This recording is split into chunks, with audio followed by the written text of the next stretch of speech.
Hello YouTube, it is Championdjk coming at you again with another Auto World unboxing video. Pretty much my favorite videos to do, really, because we get to open up two sealed cases of Auto World. We've got 2023 Release 2, both the version A and version B.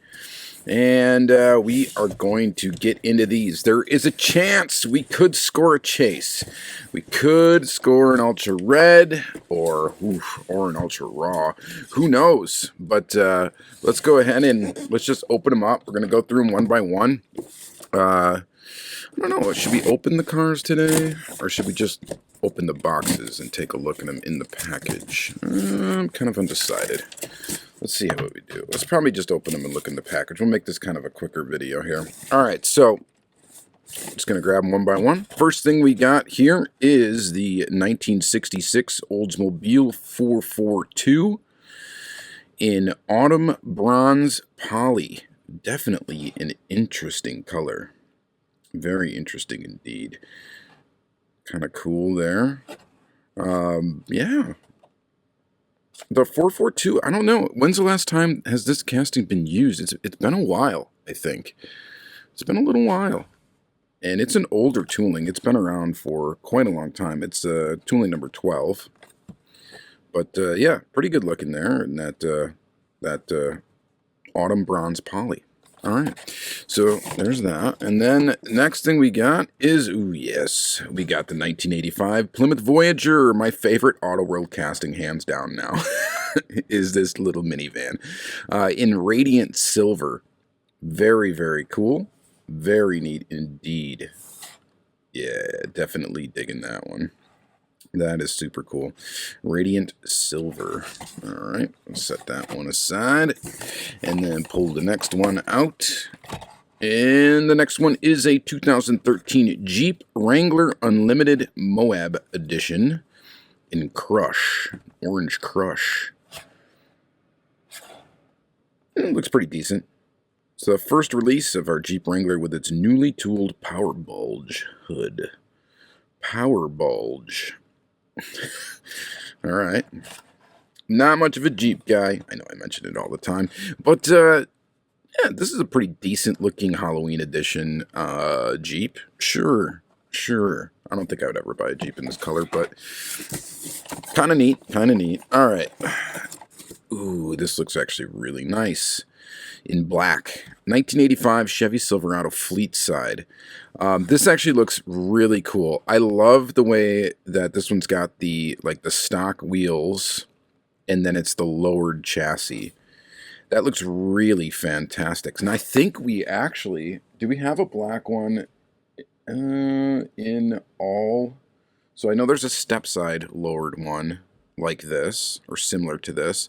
There's a step side regular ride height that's similar to this. I wonder if we have, is there a black?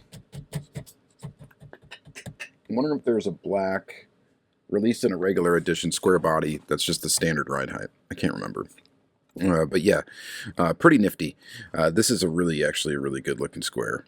So I'm digging that one. I know a lot of you are kind of sick of the square bodies, but in the stock stuff, I don't know. It's pretty cool. We got Truck Life on the license plate. That's fun as well. All right.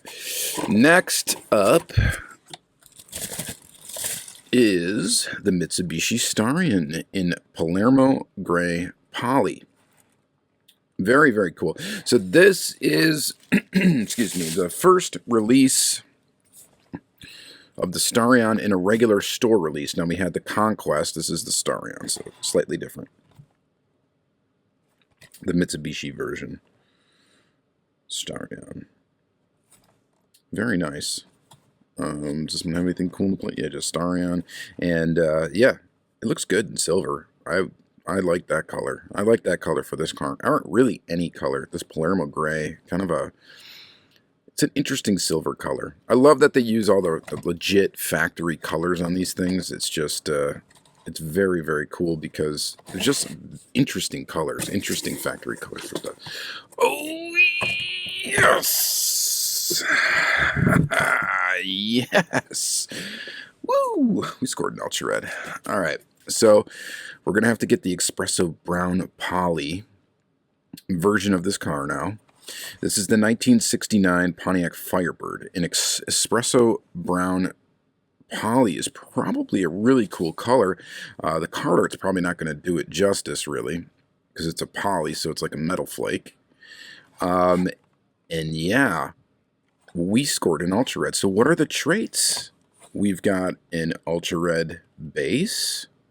We've got white tires, gold rims, white interior, which I'm pretty sure is a trait of the Ultra Red, because I doubt this has a white interior. And of course, the standard Ultra Red body. And it's a Firebird. That is so cool. I'm so glad. I haven't pulled a chase out of one of these cases in actually quite a while. So that is really cool to pull a chase out of that one.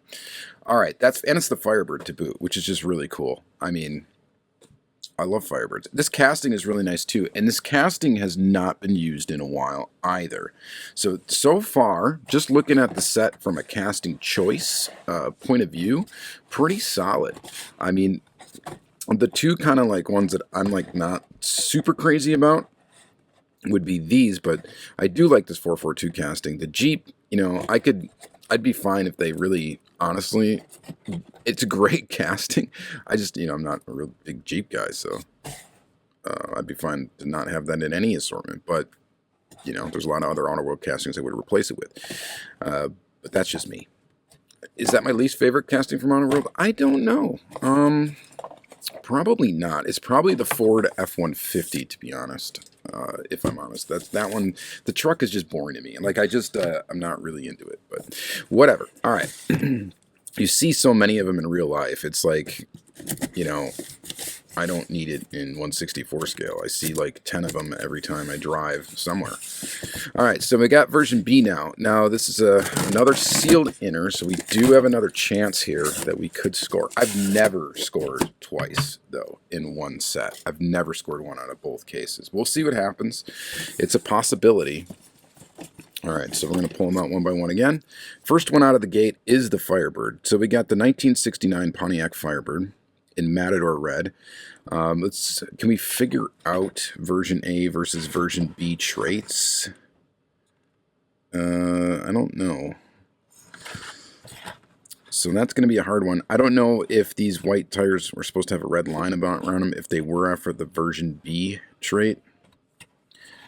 I don't think we're going to have an easy way to tell whether or not they're using the version A or version B traits for the Ultra Red. But there it is in Matador Red. Pretty good. Just reading a little bit of this here. Pretty cool. All right, so let's go on. The minivan. The 1985 Plymouth Voyager in some weird cream, flesh-colored kind of thing. Not the best color for this van, but I mean, it's a color they made it in. And yeah. I love this Plymouth Voyager. It's so cool. And it's near and dear to me. I've told the story a million times, but I drove a 87 Plymouth Voyager in high school. It was like my first car. And I actually loved it. I was in a band and stuff. You know, in high school, we were doing little local gigs and stuff like that. It was really convenient to be able to take the seats out of this and haul equipment around without having to have a parent help or whatever. So that was neat, and it was a fun vehicle to own. And I like minivans, and especially, so this has got a soft spot for me. I really dig it. Mine was in blue. So there's that. All right, next is the square body again, and we got the 85 Chevy Silverado Fleet Side. This is in light blue / silver poly, and it's a good looking one too. It uses the Supra wheels, which the first time they did this on the square body was the Lammy release. And then I guess they liked it a lot, so they decided to put it on a store release too. And it looks pretty good with the aftermarket rims. I think this truck, though, would also look really good, even with these. Like if they put that on that color, I think that would look really good too. There's just endless combinations that you can do with this square body casting. And obviously they've released it a ton of times, so they're getting their money's worth with that one. That is for sure. All right. Following that up, we've got Silver Mist Poly for the 1966 Oldsmobile 442. Yeah, it looks pretty good. It's not like super exciting. They've put this car out in silver before. However, it was probably a little bit different. I don't think it had the vinyl top, and I think it probably had a black interior. I'm trying to like just look at my wall of Auto World just to see if I can pick it out real quick, but we don't really need to. But yeah, so I know they've put it out in a silver before. I'm almost positive. My collection of Auto World is pretty vast. I gotta be close to 1,000. I think maybe even more total. So I've got duplicates of stuff and all that. All right, next is the Jeep in Gecko. So another loud color for the Jeep. I think I prefer it in the green. Definitely preferred in the green. If I had a choice between owning one of two of these, it would definitely be the one in Gecko. We've got the power bulge hood. Yeah. So there's that. Moab edition. All right. The Jeep. And last in here is the Starion in plain black. Now, sorry, Serbia black. So not quite plain black, I guess. What is Serbia black? Is that something different? Looks like just a gloss black. So this is very, very close to the Auto World Store exclusive release of this car. Very, very close. And it just doesn't have like the silver kind of like trim and stuff with the Mitsubishi logo on it on the side. So very cool. So it's a solid release. It's definitely a solid one. Well, we scored an ultra red. That's always fantastic. Now I'm gonna have to jump on some hobby dealer website or something, and I'm gonna have to grab this espresso brown poly thing right away. Probably go purchase that today, and then so I can have that complete, and I don't have to worry about trying to find these in stores. These will probably take a while to find in stores because the series before it seems to be just hitting now. So it will take a while. I do kind of like that Auto World filters through hobby dealers kind of first before you start finding stuff in stores. I think it's cool because it does give the hobby dealers like a chance to really kind of sell these before people go and pick them up in stores. Let me know what your favorite model of the set was. I mean, mine is and always probably will be the minivan. And the one in silver, I think I'm digging the most in this particular instance. I really do like the square bodies, though. They are nice looking. So many of you are probably sick of these things, but I think they look quite nice. Both of these do. The Jeeps, again, we've already talked about that. And the 442, it's nice. It's just a little on the boring side for me. And that's about it. All right. So we scored a red. That's pretty awesome. All right. Thank you guys for watching another unboxing video. As we complete this series, we'll end up doing a complete series video on this. I'm sure I'll get all the Ultra Reds, hopefully not in short order. So, all right. Thank you guys again very much for watching, and have a great day.